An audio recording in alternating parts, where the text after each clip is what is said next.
admirable as a fighter. When she first flew in the 50s, she was displaying at Farnborough, and the test pilots used to do a complete roll in her. We're not allowed to do that these days, but as you can see, she can still turn a pretty maneuver.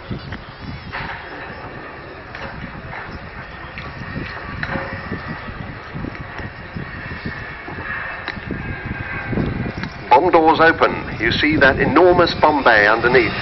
That is the bomb bay that carried 21 1,000-pound bombs all the way to the Falkland Islands in the longest bombing raid in history.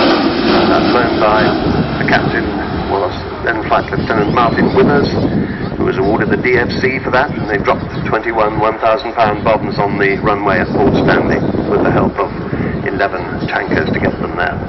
It was an extraordinary occasion. Because Vulcan had stopped being a nuclear bomber by then, she was right at the end of her service operational time, and she was then a low-level tactical bomber.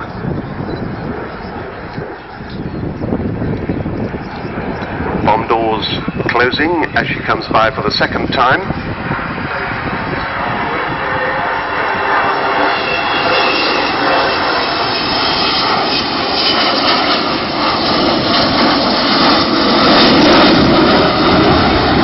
Aeroplane was actually the first B-2 version of the Vulcan into RAF service and Bomber Command in 1960.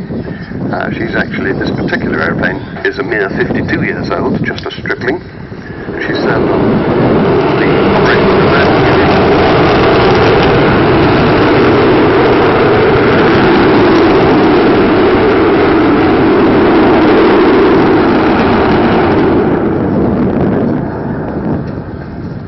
And then on 101 Squadron and 44 and 50, all of which were at Waddington. She carries the colours, the Lincoln coat of arms on her fin, because Lincoln is the sort of capital city of Bomber Alley of the Royal Air Force, and the Panther's head of No. 1 Group on the nose, representing all of the Vulcan squadrons in the 1970s. Also, a newer addition, she has the Spirit of Great Britain painted on her nose, encapsulating all that she stands for, the great British never say die bulldog spirit. It's quite quiet when you're doing that like that. Yeah. One of the towers, yeah.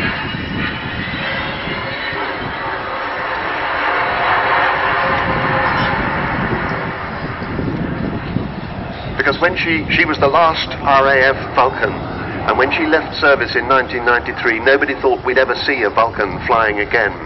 But it was only because of an amazing effort ever since by what has become the Vulcan to the Sky Trust that she has been enabled to be with us now. It's cost more than £10 million, and it's still costing £2 million a year to keep her going. And we've had help from the Heritage Lottery Fund. We've had help from a lot of British aerospace industry, also the Civil Aviation Authority, Marshall, the Engineering Authority. But most of the money has come from you, from the great British people. You've given your money in amounts between £1 and tens of thousands of pounds to enable this magnificent aeroplane.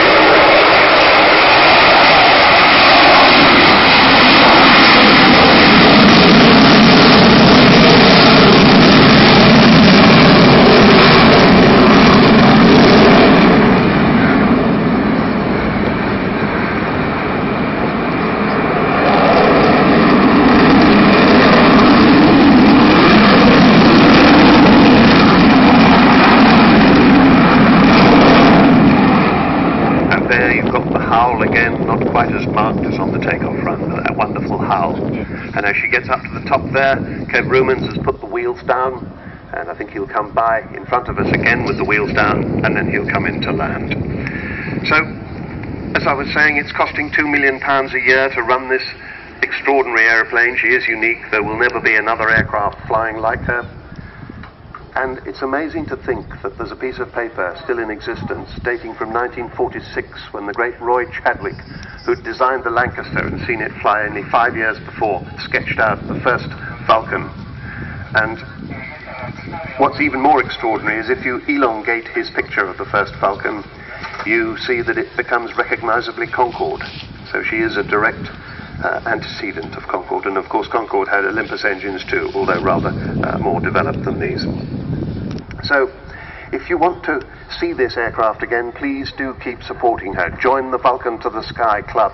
vulcantothesky.org is the website. But please also go down to the Vulcan Village. It's off to the right-hand end in the Cold War display area. You'll see it there, not very far from where the aeroplane is parked. So please do go down there. All sorts of good things to do down here, and you can buy all sorts of merchandise. You can try the Vulcan simulator, which is always good fun.